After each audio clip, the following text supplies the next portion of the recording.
favorite people. She's an amazing coach. She always has this really cool background. She's one of the most prepared people I've ever met in my life. I don't know how long she has spent putting this presentation together, but it has to be a lot. And you look great today, by the way. So I appreciate the hell out of you and what you do for this organization. And I know you're just going to kill it. We're going to be talking about communication rhythms. When we kick off a business, we always do a survey to all of the people in that organization. And we talk about weaknesses and strengths and what's going on. And inevitably, the number one thing is communication. Like they all say, communication sucks, communication sucks. So it's a very difficult thing to get right. But communication rhythms and meetings inside of those help it a ton. So Jennifer, you've got the floor. I'll play the music. Let's get going.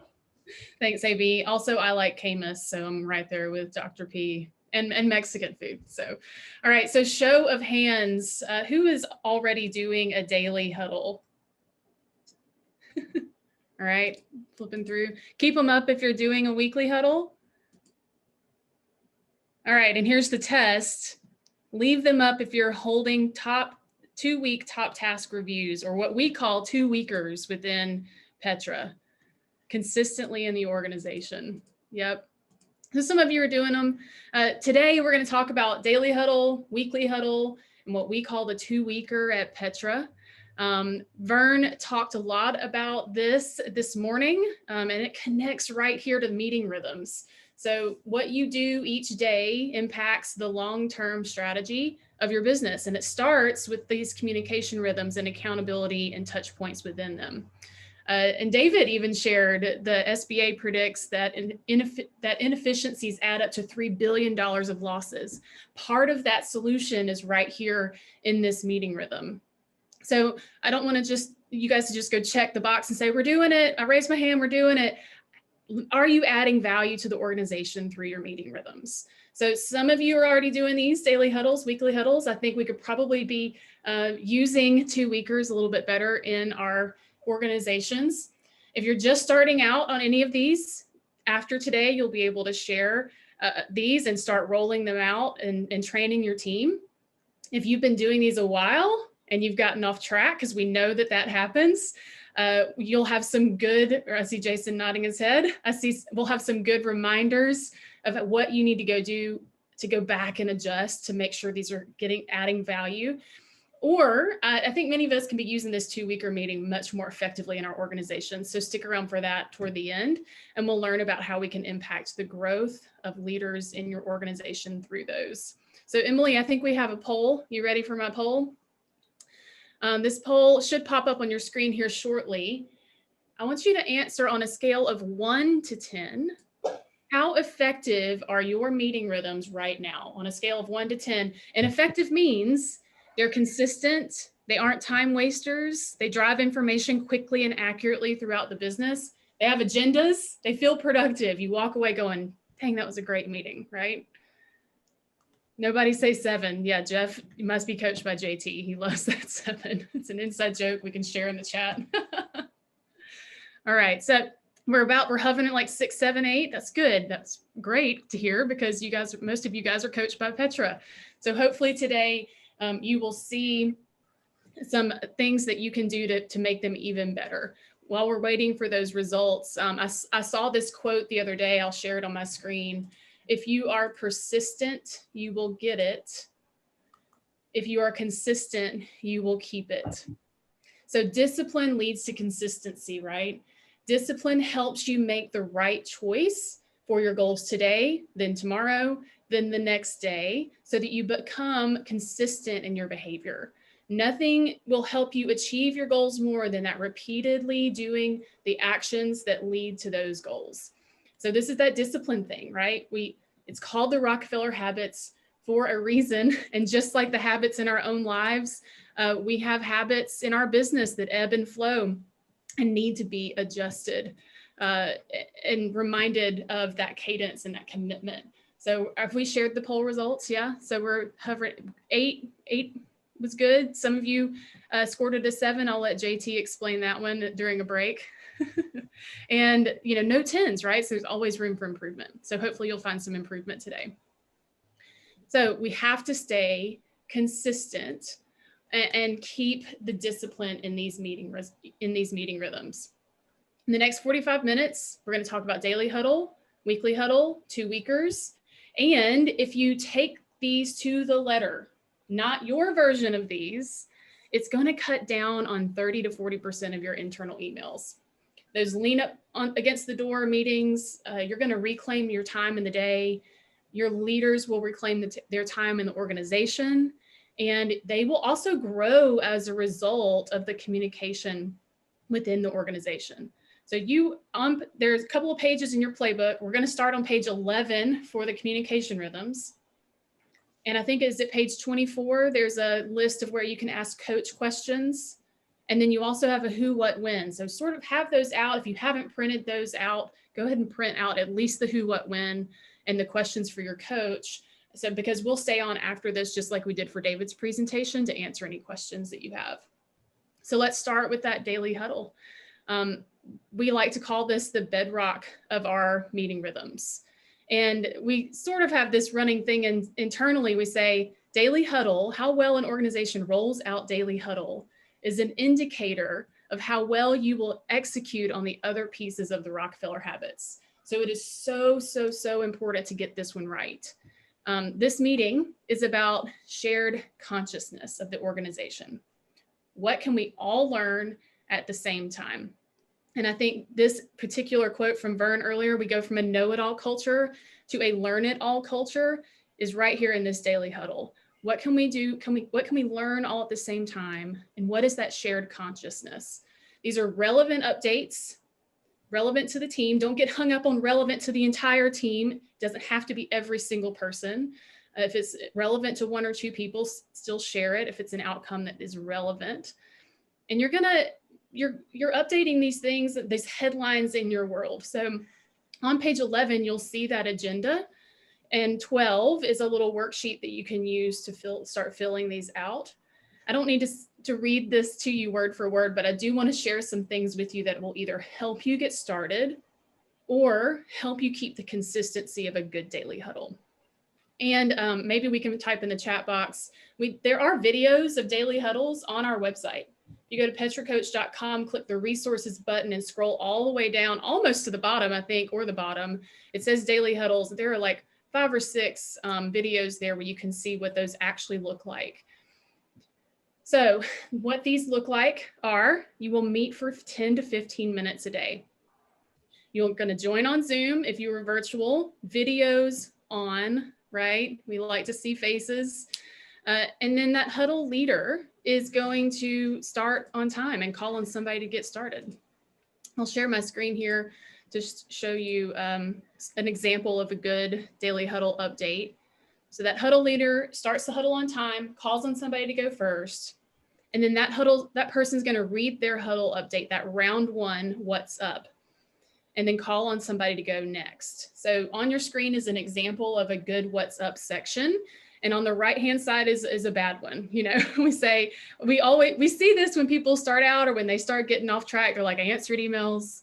I called Bob. I'm like, well, I don't really care that you called Bob. What did you call Bob about? And why is that relevant to me that you're telling me? So what we want to see in that what's up section is the detail on, I got a verbal commitment from Bob on their new service level. That is relevant information to the team.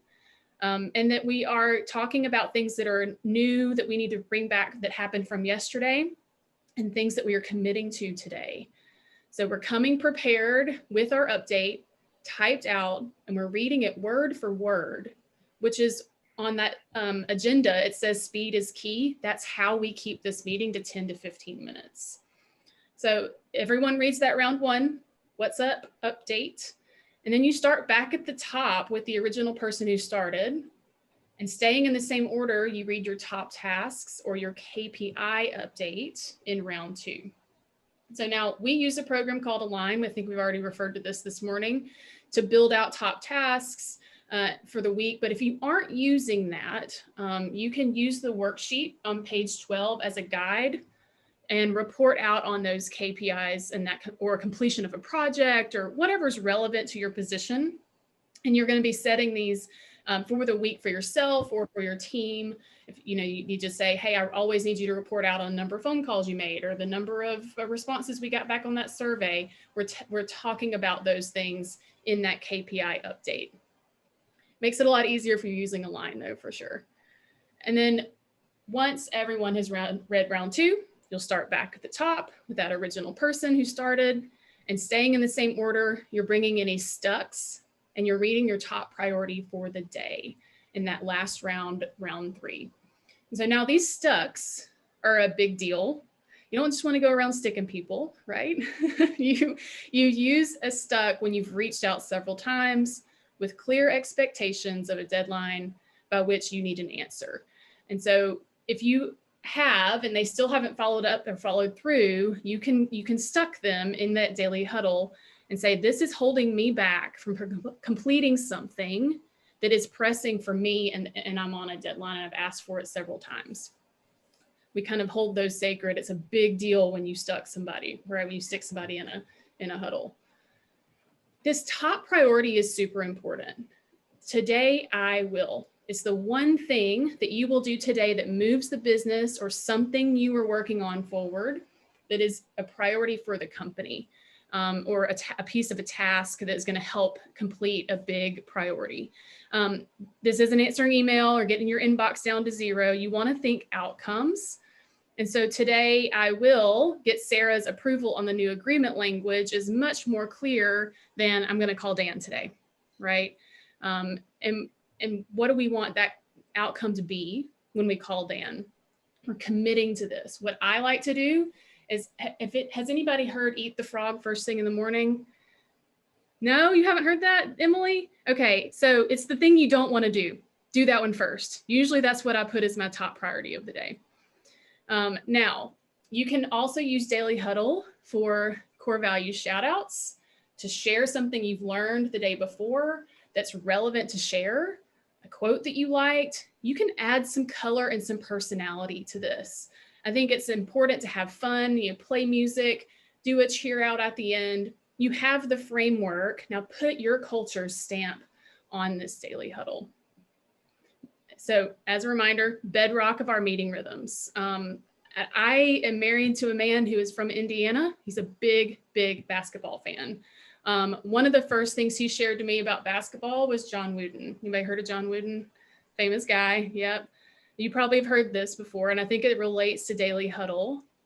He believed that the little things really count. So the first thing he would show his players at their first practice was how to take a little extra time putting on their shoes and socks properly. And that may seem really simple, but the most important part of their equipment for them were their shoes and socks. And I want you to think of Daily Huddle as that as well. I kicked off a company a couple of years ago. We always end the second day of our kickoff with a Daily Huddle training. And when we rolled this out, Catherine was there.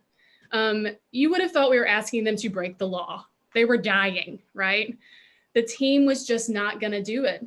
And the feedback and the heat that they were putting on the CEO and the exec team to not do Daily Huddle totally took their focus on everything important in the organization for the entire week. Now, in talking to that CEO, I shared that he had to be the leader and the example here. So through the past year, many of our members, you guys are joining us today, you've relied really heavily on this Daily Huddle as a bedrock of your communication while especially working in this virtual environment. And many of you have said that you're glad you're using it. You're already comfortable with Zoom. The Daily Huddles were there and it kept everybody really connected.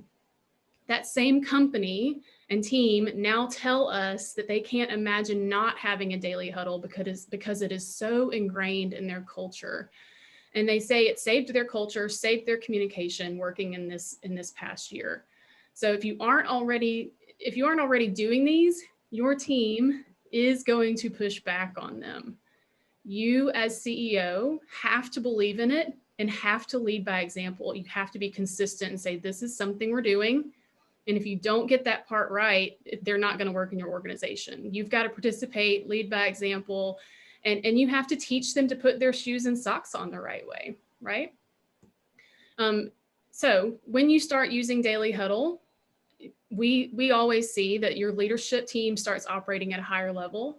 It's going to cut down on that 30% or 40% of internal emails and those kind of drive-by interruptions that we get all day. You're going to reclaim time in your day. You as leaders are going to reclaim time in your organization to work on really important things. And I think you'll see your culture improve too. So these are super, super important. One more thing, if you are just starting out, start at the executive or leadership level and get really good at Daily Huddle at that high level. If you have a company with 25 or fewer people in it, then start adding them in a couple of months later after you've gotten really good at this rhythm, and just do one Daily Huddle for everyone. If you have a larger organization, you might want to cascade these huddles throughout the organization. And I'll share the screen again. This is where you could use like a hub and spoke model. So you have the daily, like a leadership daily huddle, and then you leave and go out to a second huddle where there's a common link delivering information to those smaller huddles. And that happens in a 24-hour cycle. So you are doing your executive or leadership huddle first thing in the morning. Then there's a second layer of huddles that are going on simultaneously with a common link that's delivering information from that first huddle to that second huddle. And then the next morning, those people are bringing that information back up to that first executive or leadership huddle. So that information is flowing, has a 24-hour cycle through the organization. So you have to figure out what that looks like for your company, right? And your coach, your accountability coach, your coach you're working with, if you're a Petra member, can help with that, or reach out to one of us and we can help you figure out what cascading huddles look like. The point is not to be departmental, right? We don't want these to be siloed. We don't want these to be, we want these to be cross-functional in the organization so that information is transparent and being shared. So I want to ask you guys to put in the chat, what is one action that you're going to do in your daily huddle after today? Whether you need to go do something to start it, improve it, get it back on track, put in the chat box the thing that you are going to go do today to improve your daily huddle or start your daily huddle.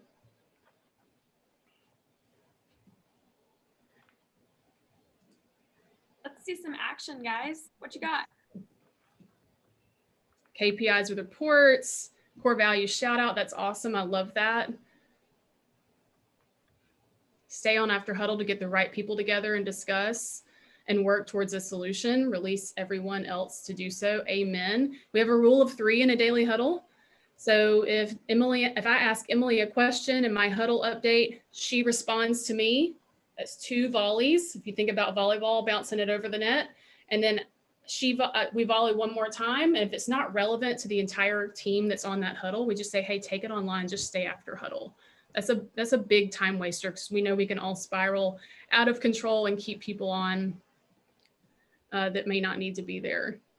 Lead by example. That's good, Jackson. Play music. Music is amazing. Like, it's kind of crazy what it can do just to play music and get everybody pumped up. These are awesome. Don't forget to add these to your who, what, when huddle. These daily huddles are so important. Okay, so daily huddle is an indicator of how well you're going to execute on the other pieces of the Rockefeller habits. So it's important to get this one right, or to hit reset on this if you're getting off track a little bit. And as a CEO or department or division leader, you have the opportunity to set the tone for your organization every day with your presence, with your attention to this daily huddle. So how you show up to this daily huddle will completely rub off on everyone else. So remember, this is about consistency, it's about discipline, and it's about that shared consciousness. So hopefully you guys are getting some ideas as well in the chat. Thank you so much for participating and adding that. When we're sharing this consciousness in the chat box, we're also helping all of our other member companies as well. So we want you guys to stay active in there today. So you've rolled out Daily Huddle. You're getting good at it, and it's becoming valuable to the team. Now you're ready to roll out your weekly meeting rhythm. You probably already meet as an executive or leadership team on a weekly cadence. What we want out of this is to, and you always are going to have like an executive meeting where you're reviewing things and sharing things, but really what we want to see from weeklies is that it includes both frontline employees and leadership, so that that information is shared from top to bottom in the organization. Or maybe, so if you haven't rolled these out yet, maybe your weeklies have gotten a little lax and you want them to start adding value again. Remember, this is a habit. It ebbs and flows in the organization. We go focus on something else and our meetings get off track. We come back and we get them back on track. We need to make sure that this is valuable for your team to solve, not just report out on the things that are happening in your world. So on page 13 is where your weekly meeting agenda is. And then on page 14 is where the worksheet is. And you'll see here that it is a 60 to 90-minute discussion to review progress on the quarterly priorities and address one or two main topics. That weekly meeting is held in place of the daily huddle once per week. And this might be obvious to you, but you'd be surprised how often these two, the daily huddle and the weekly huddle, can intermingle. So be really clear with your team on what they're supposed to be bringing to each of these huddles. That daily is for everyday issues, updates that pop up. You go in, you share, you're out. This way everybody's informed on what's happening, which is mainly a quick informal meeting to get everybody on the same page on a daily cadence.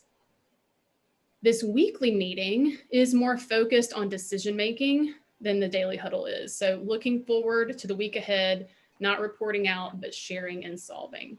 So page 13 of your playbook, similar to daily huddle, there are rounds to this meeting as well. And you might go, okay, this seems long. How are we going to get this done in 30 to 60 or 60 to 90 minutes?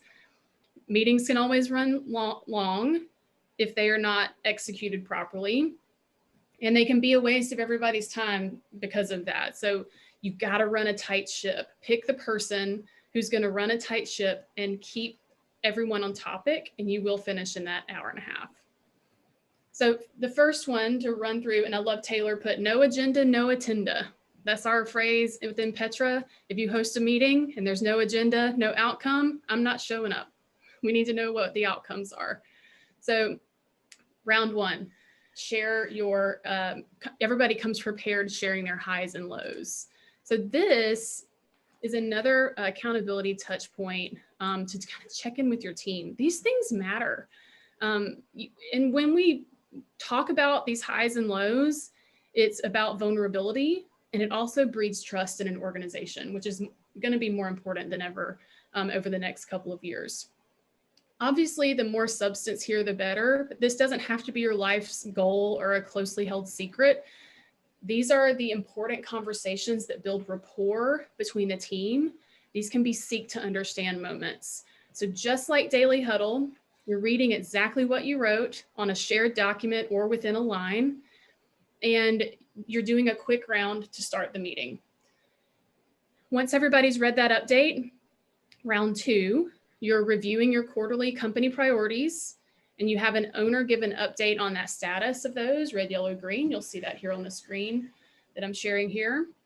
It's a screenshot of a line and what the company priorities look like for those of you who aren't familiar with it.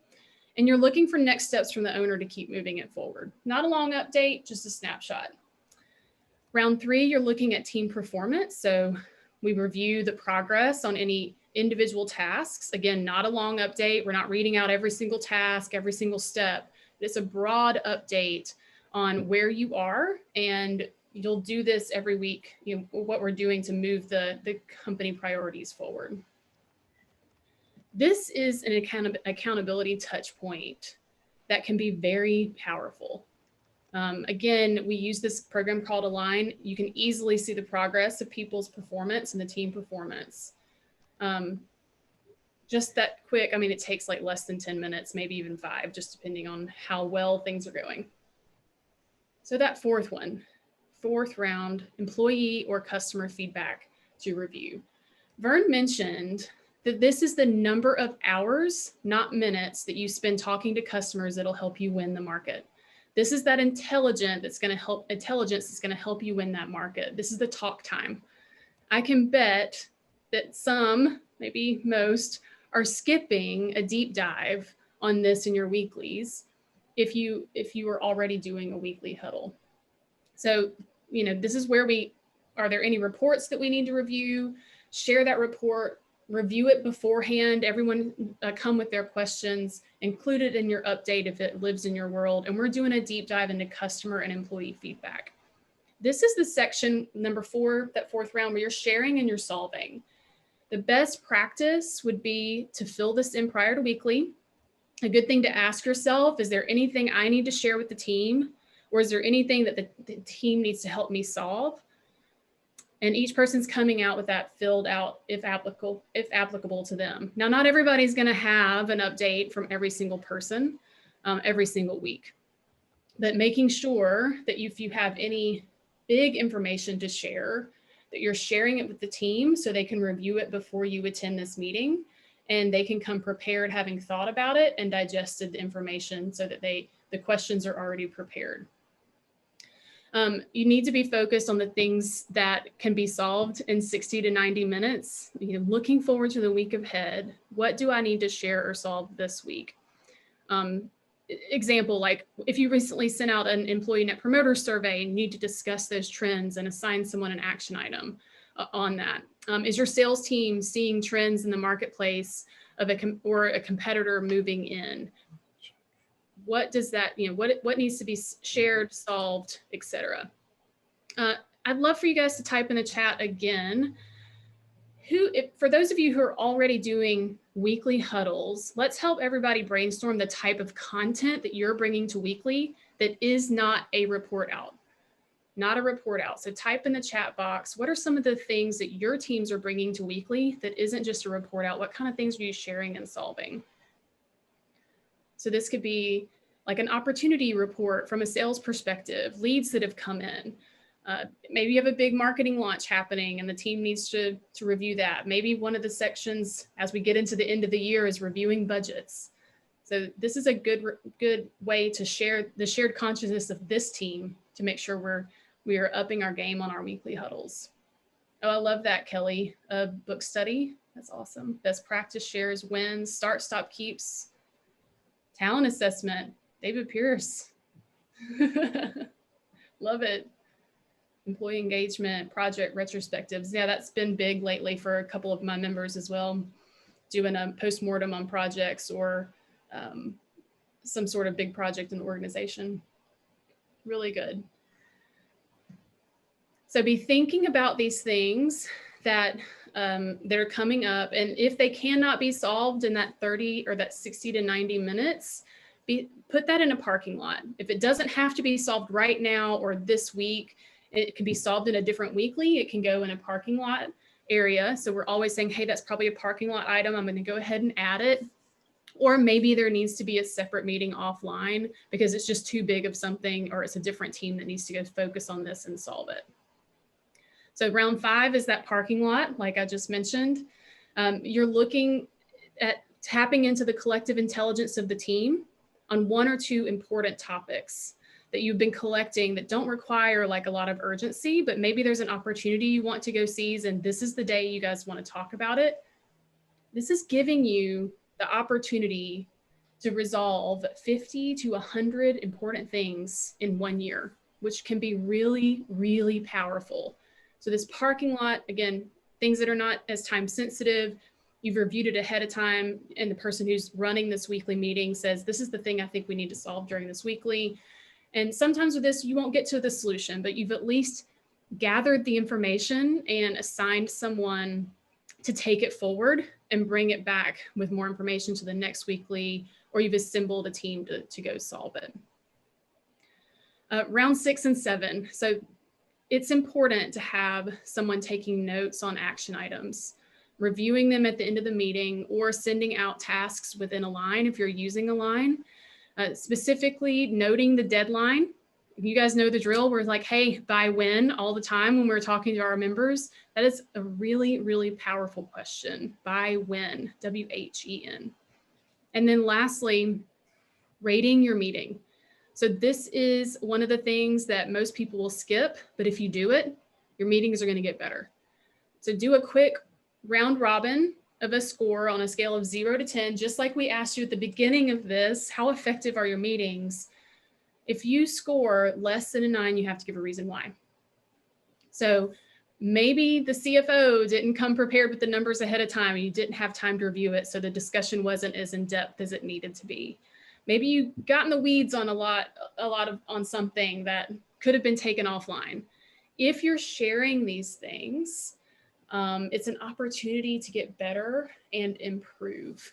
This can be a big part that only takes like 5 minutes at the end to see how you can address and hold people accountable to bringing their best selves and their best information and content to weekly. So weekly meetings, action-oriented meetings, focused on addressing key issues and making decisions, and they're not mind-numbing reviews. In turn, this focuses on the key issues and how they should be dealt with in order to reach your goals. Since weekly meetings are attended by both executives and frontline employees, this has the power to resolve a lot of issues really, really quickly on the spot without it having to kind of bounce around in the organization or kick the can down the hallway. You can just solve it right there. So I'd love to see again in the chat box, what's one action you're going to take to get your weekly meetings either started or back on track if they have strayed, or is there something you're going to add to your agenda that maybe you had not had there before?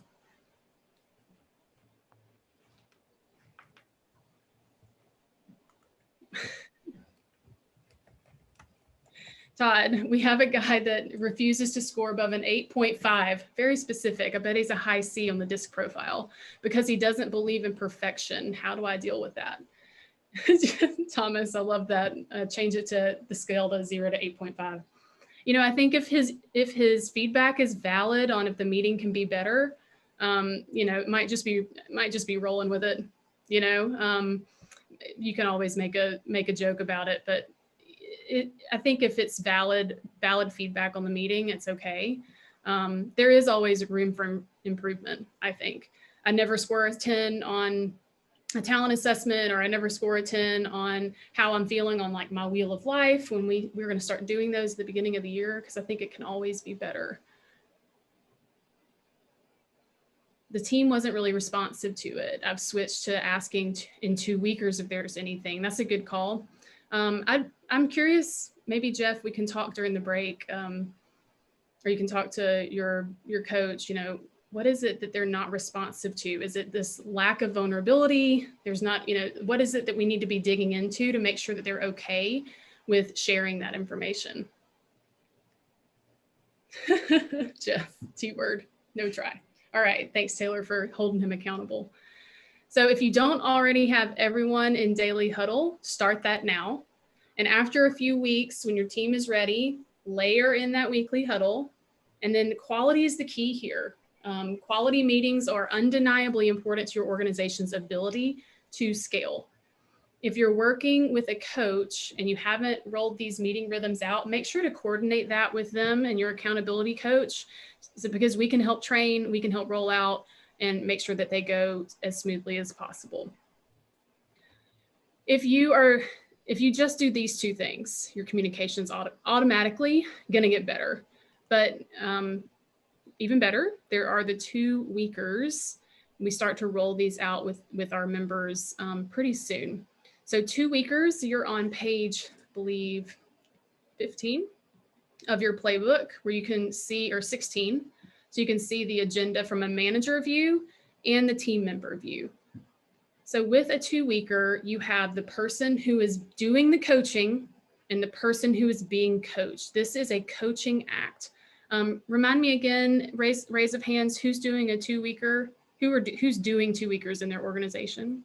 Keep them raised. Okay. Keep them raised if everyone in the organization is doing a 2-weeker. Yeah, so we still have a few hands up. That's awesome. I'd love to hear your thoughts if you want to type that in the chat box as well, like how these are working for you in your organization as we go through this. So these are the meetings that seem to be the hardest to integrate into an organization's culture, but it can also be incredibly powerful at growing the talent in your organization. If you want to grow your business, you have to grow your team. And so I said earlier, this is a coaching act, this rhythm.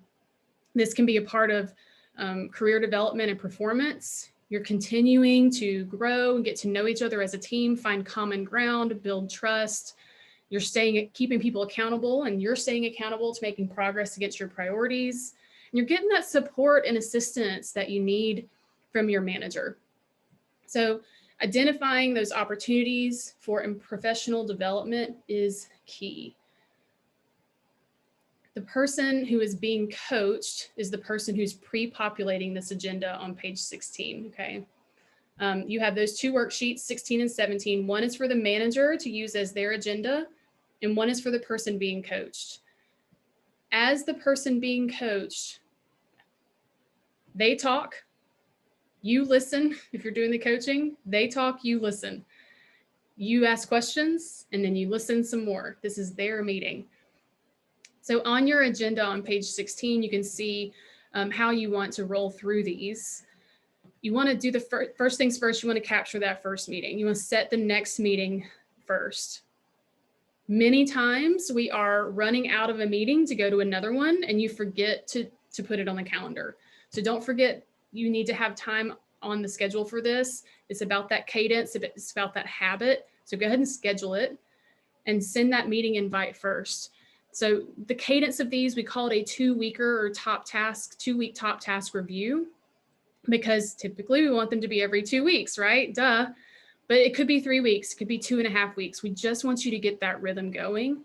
And if you've started to roll these out at the higher levels of the organization, let's go ahead, let's make the commitment to drive these down throughout the organization. And we'll learn why here in a little bit. So you have set the next meeting, and then you start with those highs and lows again. This is more, a one-on-one setting, a more intimate setting.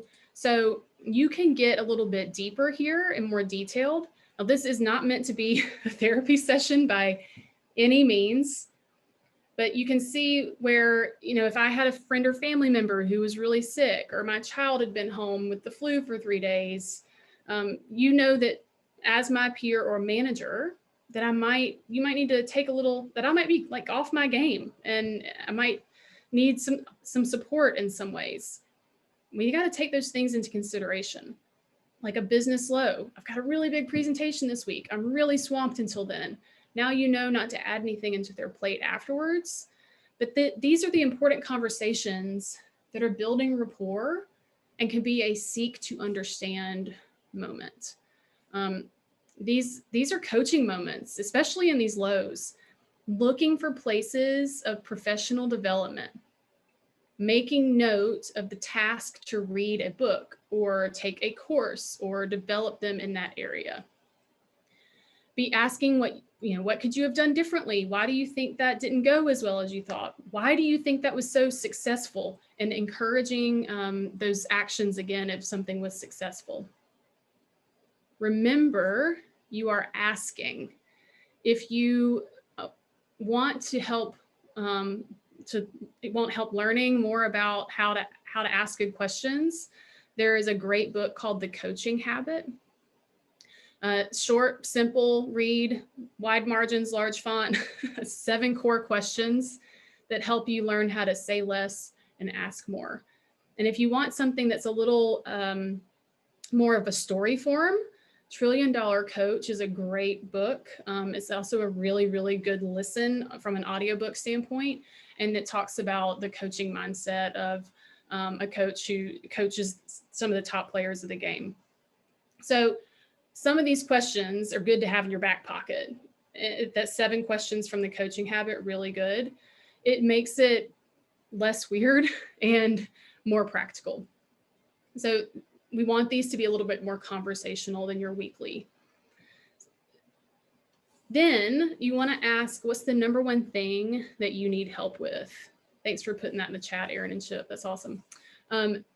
What's the number one thing you need help with? This is probably the majority of your meeting right here.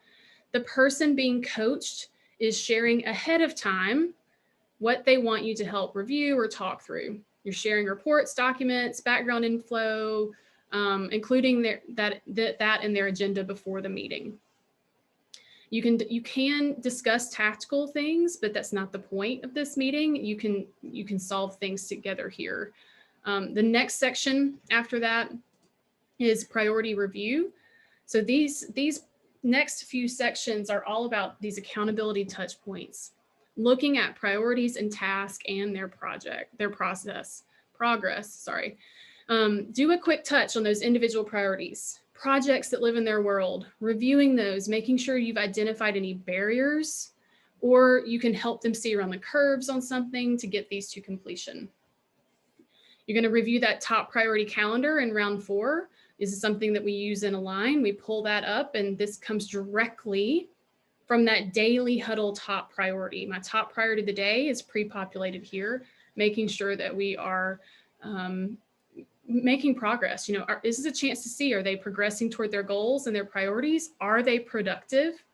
And JT, I think after lunch, is going to talk about how we use productivity in a talent assessment. And this is one of the things you can refer to. So it's not just like a gut feeling.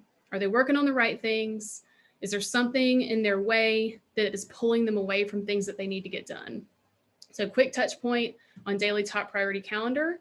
You're doing a quick touch point on reviewing their past top tasks from the past 2 weeks. Did they complete them? What got in their way?